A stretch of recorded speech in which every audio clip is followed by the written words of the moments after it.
Today's Patreon shout-out comes to you with thanks for Kerry Driver. Dogmeat, ever loyal, versus Purphoros, Phage, and the Dragon. 2-lander with no means of ramp. Do have a couple of small spells that we can get going with, but we're too reliant on the top deck getting us into mana there, I think. It's not like we can get any from our commander. Alright, and being punished for the mulligan gets us into a 1-lander, although there was no ramp here either. So we will have to go down a card. And yeah, that's pretty sketchy as well. Are we really going to have to go down to 4 cards here? Or 5 cards even, we'll go down to 5. Alright, well, should have kept the opener apparently. We've got Sword of the Animist there at least, so let's keep... Oh, and I forgot to change the artwork on the Sword of Feast and Famine. Let's get rid of Rayav, and it'll have to be the Sword of Feast and Famine, I think, unfortunately. No plays from our opponent in the opener. We get into more white mana. The majority of the deck is white mana at least, so we at least have 3 lands available to us. Should be able to fix the colours nicely with Sword of the Animist, assuming that the Purphoros stays in play. Defense Grid is a means of protecting against counterspells and the like. Reckless Handling for the mono red deck. Search for an artifact, reveal it, put it into your hand, and then discard at random. And they discarded an Imperial Recruiter, so seeing 2 tutors so far from the mono red player. Alright, a Lightning Greaves here as well, so we could just go for the Lightning Greaves instead, and then Bruno can go for a Sword of the Animist equipped for free, as opposed to the Swiftfoot Boots. Have to draw into red mana yet. We'll definitely throw down Sword of the Animist first, and we can be deciding that in the meantime, but I think that is going to be the line of play. Dragonlord's Servant makes dragons cost 1 less. Phage goes up to 7 cards in hand again, scry 2, draw 2 and lose 2 off a Read the Bones. An Arcane Signet for Purphoros, and maybe misses a land drop here, although we'll make a treasure with the Impulsive Pilferer, assuming that he's able to kill that thing off by swinging it in somewhere. Alright, a green Power Fist, so still not seeing the red mana that we've been desperate for. Just throw out the Lightning Greaves. Swinging in at us with the Dragonlord's Servant. Phage throws in the Golden Throne, so if you would lose the game, instead exile this and your life total becomes 1, which might be noteworthy if they want to cheat the Phage into play. Noteworthy they do have the Rogue's Passage as well in order to make the commander unblockable. A 3rd land into play for Purphoros, so with 4 cards in hand gets Purphoros into play. And now time to see if we get into a land. We do not, so it's just Swiftfoot Boots, and we hope that there's no Wrath on artifacts, which there could well be against a couple of our opponents. The Dragon player goes for Dragon's Horde. Phage now has access to Haste as well with Hall of the Bandit Lord. And there's a Siphon Mind. Each other player discards a card. Draw a card for each card discarded this way. I think we just have to go for the Ian the Reckless being discarded. Managing to kill off the Impulsive Pilferer with the Skull Clamp. So making a treasure token. Down to 3 cards in hand, we see a Glimpse the Impossible being cast. After which there is a Simian Spirit Guide, a Legion War Boss, and a Chaos Warp thrown into exile. All of which remain exiled, so we'll make some Eldrazi Spawn tokens instead, which each shock us. So we're round to our turn 5, and still not drawing into a land. There is a SRAM Senior Edificer at least. So we can't even equip the Sword of the Animist here. Might as well just go for the Swiftfoot Boots. Quasar, unusually, from the Dragon player. Whenever you draw a card, an opponent loses a life and you gain 1. Didn't look at what was discarded previously. There's Ojitai. And I think Sulfuric Vortex discarded over here. 1/3 swings in again, this time down the middle. Bajuka Bog is a tap land, so that takes them up to 6 mana. So maybe going to be seeing a hasty Phage the Untouchable next turn, which might suggest that we don't swing in with SRAM, but I'm actually not all that against losing straight away here to Phage, because yeah, we're not doing too well on mana, are we? Deciding on a Damnable Pact where X is 2, so pays 4 mana to draw 2 and lose 2 life. Goes up to 8 in hand. Decides to discard a Feed the Swarm to hand size. And all the Eldrazi Spawn being sacrificed there in order to play out a Panharmonicon, so with 5 mana left up, or 6 with the treasure, we'll assume that he's got an ETB incoming. Maybe Siege Gang Commander or something like that. Nope, that is a Thatcher Revolt, so 3 humans, and each of them triggers the Purphoros, which means they each trigger twice, so that's 4, 8 and 12 damage to all of us. And the 3 goblins swing in down the middle. 1 card in hand, so decides to clamp a goblin, and again. Then decides to crack the treasure token in order to take himself up to 7 cards in hand by the end of the turn. Well, took until turn 6, but this is when we get into a forest. Still can't get down the Bruenor, unfortunately. But we can at least draw a card to the SRAM here. So I'll play and maybe even equip that.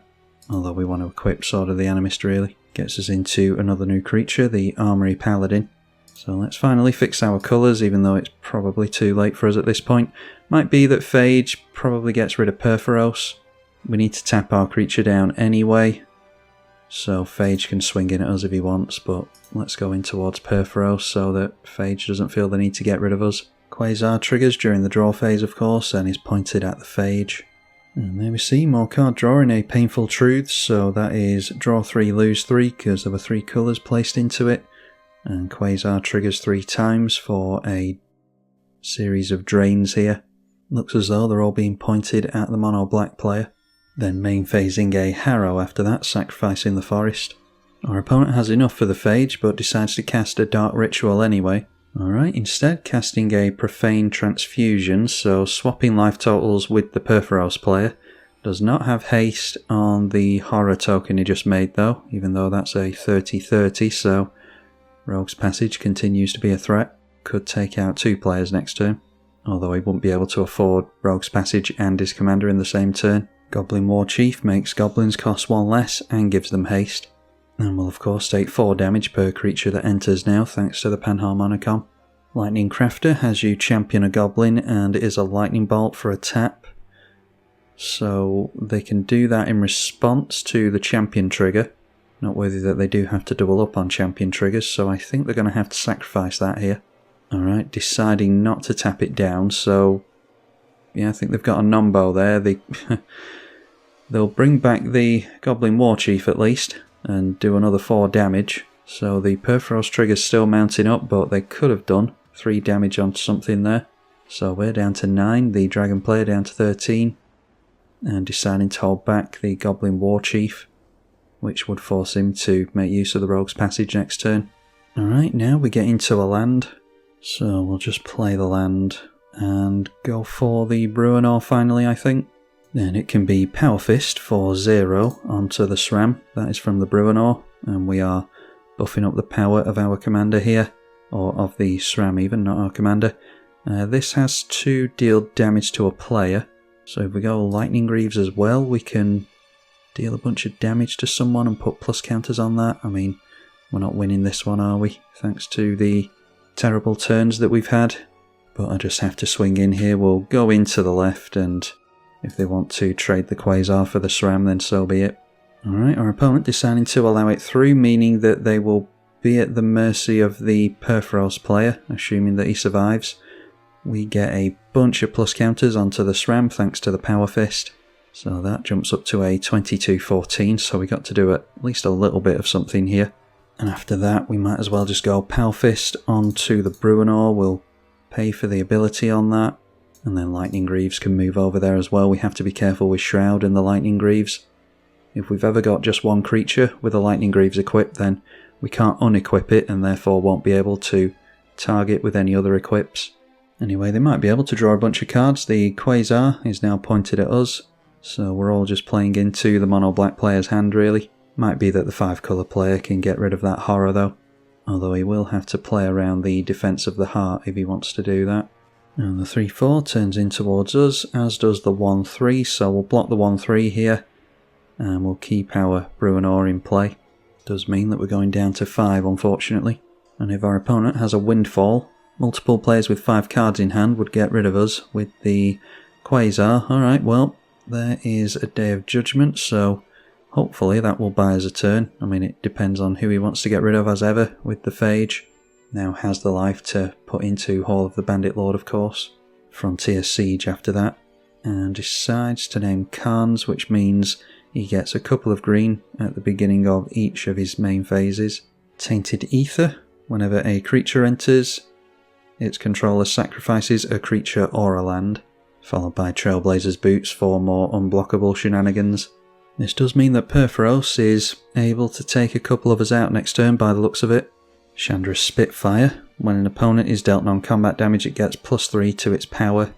And of course is going to get rid of the dragon player and knock us down to 1. So if they can drop haste on this thing, then it could be a big threat to the Phage player still. So we go down to 1, like I said, knock the other player out. This is already a 19-3. A Goblin Bombardment. They've sacrificed a land to the enchantment and the creature entering. Doesn't look as though they have any haste. Playing out a Felwar Stone. They've got 2 cards left. And deciding to equip a Skull Clamp. So let's see if there's anything we can do at all here on the way out. Doubt we can get through the Purphoros deck anyway. So yeah, let's just go for Rayav. Does this target? No, it's just the creature gains double strike, so we'll play that. Defense of the Heart does switch off Phage's spells here as well. So we'll have to sacrifice a land. We're going down here anyway, so doesn't really matter. Swiftfoot Boots equipped. We'll go for Sword of the Animist and the Power Fist as well. So we'll gain some plus counters between the first strike and the double strike at least. And we'll turn into the left. So Sword of the Animist triggers again. We get double strike with the Rayav. So we deal 3 points of damage to the Phage. It gets 3 plus counters from the Power Fist, and then it deals its second bit of damage, so taking Phage down to 12. And this now is a 12-12 with Trample, Hexproof, Haste. So even though we have had a terrible game, we've actually been more relevant here than I think we might have been assumed to be. Although I think these two are each trying to keep us in play. Alright, well, they lose 2 life, so we go down to that. So yeah, closer game than you might imagine here. Drew a couple of cards to the Skull Clamp and... oh, I thought this was each player, it's just a target player, so we don't go down to Invoke Despair. Was forced to sacrifice the creature, drew 2 to the Skull Clamp and goes down to 5. But all Purphoros has to do is play 1 creature next turn and we go down. 3 creatures and the Phage goes down as well. Mono Black is getting good at removing enchantments slowly but surely, but not the indestructible ones quite yet. Sundial of the Infinite will end the turn, but only during his own turn. So time to see if Purphoros can win this one. Solfin, Mayhem Dominus, well that's a creature, and does this double? Yeah, it deals double damage instead, so it is 8 damage per creature that enters now. Certainly gets rid of us. And again sacrifices a mountain in order to keep that in play to the enchantment.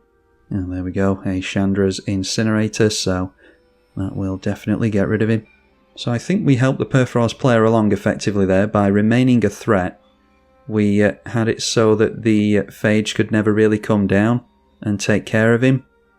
But at some point he might have been able to gamble with that, and we couldn't necessarily have dealt with him quickly enough, especially after he gained all that life. So yeah, not sure if Phage could have played that differently, but certainly getting Phage down and dealing with the Purphoros player would have been ideal. Didn't pan out that way though, and we had a terrible game, didn't even get to see the commander. So if you do want to see more from this Dogmeat equipment deck, then let me know.